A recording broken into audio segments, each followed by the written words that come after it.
गाजीपुर नाम का एक गांव था। उस गांव में बिरजू अपनी पत्नी सुषमा और 2 साल की बेटी मुन्नी के साथ एक झोपड़े में रहता था। गांव के नजदीक ही एक स्टेशन था, तो बिरजू वहां कुली का काम किया करता था। वो लोगों का सामान उठाया करता था। एक दिन बिरजू बहुत बीमार पड़ गया। इलाज के लिए पैसे न होने की वजह से उसकी मृत्यु हो गई। आप हमें छोड़कर क्यों चले गए? अब हमारा क्या होगा? मुन्नी के बापू, वापस आ जाओ, हम तुम्हारे बिना नहीं रह सकते। पूरा गांव सुषमा के साथ था। वो सब मिलकर बिरजू का अंतिम संस्कार कर देते हैं। अब सुषमा बहुत अकेली हो गई थी, गुमसुम सी रहने लगी थी। धीरे धीरे सुषमा ने अपने आप को संभाल तो लिया, पर समस्या बांध पड़ी थी काम की। घर चलाने वाला तो चला गया, अब मुझे ही कुछ काम करना होगा। मुन्नी की परवरिश में कोई कमी नहीं होने दूंगी, इसके लिए चाहे मुझे कुछ भी करना हो।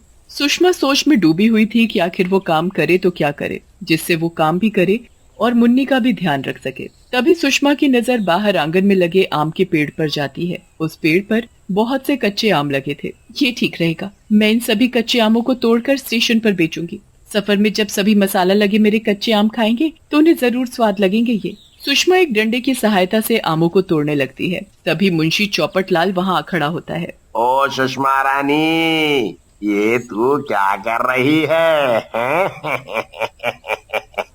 दिखाई नहीं देता सेठ जी? आम तोड़ रही हूँ पेड़ से, फिर भी पूछ रहे हो? दिखाई तो सब देता है, पर तुझे पता नहीं कि ये पेड़ मेरे हिस्से में आता है, तो ये पेड़ और इस पेड़ के सभी आम भी मेरे हुए।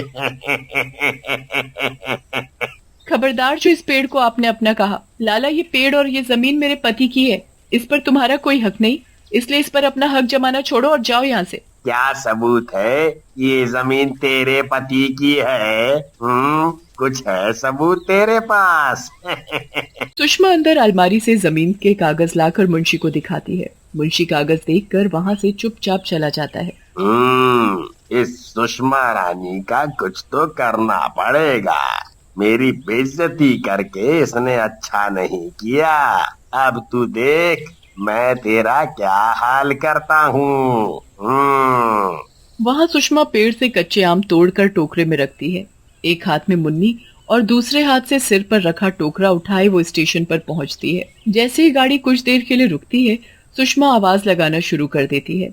कच्चा है पर बहुत रसीला है, थोड़ा नमक तो थोड़ा मसाला भरा है, एक बार खाओगे तो शरीर में ताजगी पाओगे। तभी ट्रेन की खिड़की से एक आदमी रमन उससे कच्चा आम मांगने लगता है। सुनो, क्या मुझे यह कच्चा आम दोगी? मैंने कभी नहीं खाया ऐसा कच्चा आम। हाँ साहब, अभी देती हूँ। इस कच्चे आम को खाओगे तो पके आम को भूल जाओगे। रमन उस कच्चे आम को खाता है तो खाता ही रह जाता है। उसे आम बहुत पसंद आता है। वाकई ये कच्चा आम तो बहुत ही स्वाद है। ट्रेन में बैठे बैठे मेरा जी कुछ ठीक नहीं था, पर इसे खाते ही मैं बहुत अच्छा महसूस कर रहा हूँ।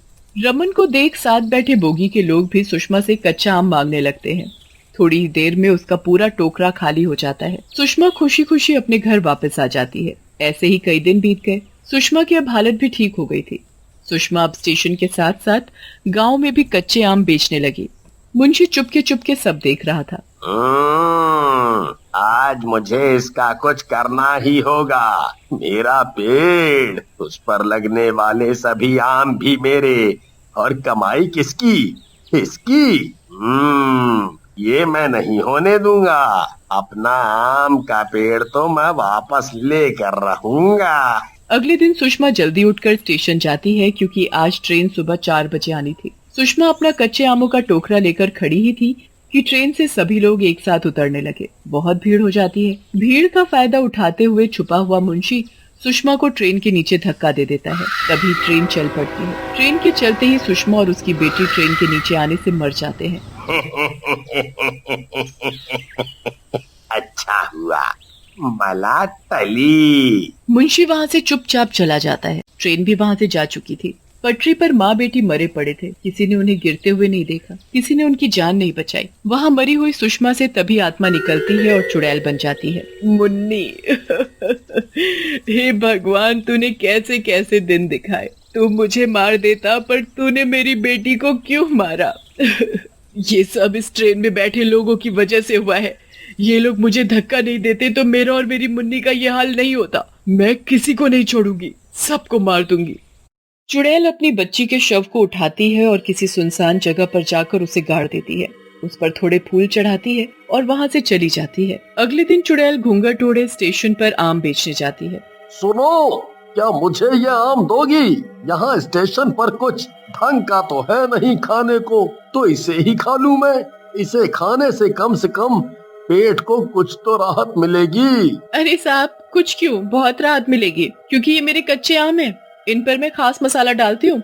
एक बार खाओगे तो बार बार मांगोगे मेरे ये कच्चे आम। तो फिर देर किस बात की? लाओ लाओ, जल्दी लाओ, नहीं तो मेरी ट्रेन छूट जाएगी। मुसाफिर हाथ में कच्चे आम लिए फटाफट ट्रेन में चढ़ जाता है। अपनी सीट पर वो आराम से बैठता है और कच्चे आम खाना शुरू करता है। इतने में ट्रेन भी चल पड़ती है, पर थोड़ी ही देर में मुसाफिर को घुटन महसूस होने लगती है और वो अपना गला पकड़कर तड़पने लगता है। उसके मुंह से खून बहने लगता है और वो तभी मर जाता है। अरे, इसे क्या हुआ? अभी तो ये ठीक ठाक था, फिर क्या हुआ इसे? इसके मुंह से खून भी निकल रहा है। ओ, इसे जल्दी हॉस्पिटल ले जाना पड़ेगा, जल्दी करो। अरे, कोई ट्रेन को रोको। ट्रेन रुकते ही पुलिस को बुलाया जाता है ताकि वो उसे हॉस्पिटल ले जा सके, पर जब पुलिस उसकी जांच करती है तो वो मुसाफिर पहले ही मर चुका था। वहाँ चुड़ैल अपने सभी आमों में मसाला लगाने में व्यस्त थी। मरेंगे, सभी मरेंगे, मैं सबको मार दूंगी। जो भी ट्रेन से स्टेशन पर आएगा मैं उन सबको मार दूंगी, अपने ये कच्चे कच्चे आम खिलाकर, क्योंकि मैंने इन आमों में जहर जो मिलाया है। वो मुसाफिर चुड़ैल के जहरीले कच्चे आम खाकर ही मरा था। फिर से ट्रेन के रुकने का इंतजार करती है। कुछ ही देर में स्टेशन पर ट्रेन आती है। आज एक से काम नहीं चलेगा, आज तो मैं यहाँ लाशों का ढेर लगा दूंगी। लोगों को तड़प तड़प के मरते हुए ही तो मैं देखना चाहती हूँ। इस स्टेशन को मैं कब्रिस्तान बना दूंगी। तभी कुछ लोग चुड़ैल के कच्चे आम देखकर उसके पास जाते हैं। इनकी गंध मुझे यहाँ खींच लाई है। जब इनकी महक ही इतनी अच्छी है तो खाने में कितने स्वादिष्ट होंगे। मुझे ये कच्चे आम जल्दी दो, मुझे भी चाहिए। मुझे 4 देना, मैं अपने बच्चों को खिलाऊंगी। उन्होंने पहले तो न इन्हें देखा है और न कभी खाया है। इन्हें पैक करके दे दो, हम सब ट्रेन में बैठकर ही खाएंगे आराम से। क्यों नहीं, ये देखो सभी कितने मजे से खा रहे हैं, इसलिए तुम्हारे बच्चों को भी ये कच्चे आम बहुत पसंद आएंगे। पूनम हाथ में आम लिए ट्रेन में चढ़ जाती है। थोड़ी ही देर में चुड़ैल का टोकरा पूरा खाली हो जाता है। सभी अपने अपने आम खा चुके थे। तभी एक के बाद एक नीचे गिरने लगते हैं। तुम सबने मुझे और मेरी बेटी को मारा था ना, ये उसका बदला है। जैसे मेरी बच्ची मरी थी वैसे तुम लोगों के बच्चे भी मरेंगे। तभी वहाँ एक भिखारी पुलिस को अपने साथ लिए हुए आता है। इसने ही मारा है सभी को, मैंने खुद देखा। जिसने भी इसके ये आम खाए वो इसके आम खाते ही मर गया। इसने जरूर कुछ मिलाया था इन आमों में। ए, घूंघट हटा, अपना चेहरा दिखा। अब तू जेल जाने के लिए तैयार हो जा, पर उससे पहले जल्दी से ये घूंघट हटा, जरा मैं भी तो देखूं इस खूनी को। ले देख मेरा चेहरा, मैं चुड़ैल हूँ, चुड़ैल। हाँ, मैं नहीं मारा इन सबको जानबूझकर। ये तो घूंघट पर चुड़ैल थी। अरे भागो, जल्दी भागो यहाँ से, नहीं तो ये हमें भी मार देगी।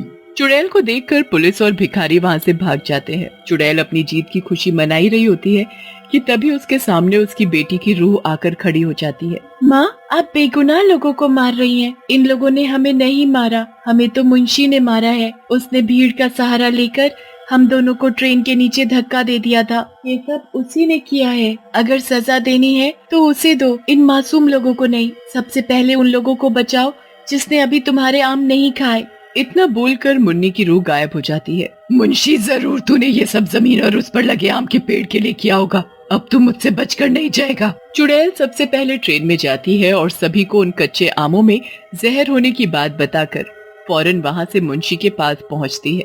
चुड़ैल, कोई बचाओ। यहाँ तुझे कोई नहीं आएगा बचाने मुंशी लाला। पहचाना नहीं क्या? मैं सुषमा। तुम्ही ने मुझे और मेरी बेटी को ट्रेन के नीचे धक्का देकर मारा था ना। अब मैं चुड़ैल बनकर आई हूँ तुझसे बदला लेने। मुंशी चुड़ैल से अपनी जान बचाकर भाग ही रहा होता है कि तभी चुड़ैल आंगन में लगा पेड़ धक्का देकर मुंशी के ऊपर गिरा देती है। आम के पेड़ के नीचे दबकर मुंशी मर जाता है। चुड़ैल का बदला भी पूरा होते ही वो गायब हो जाती है।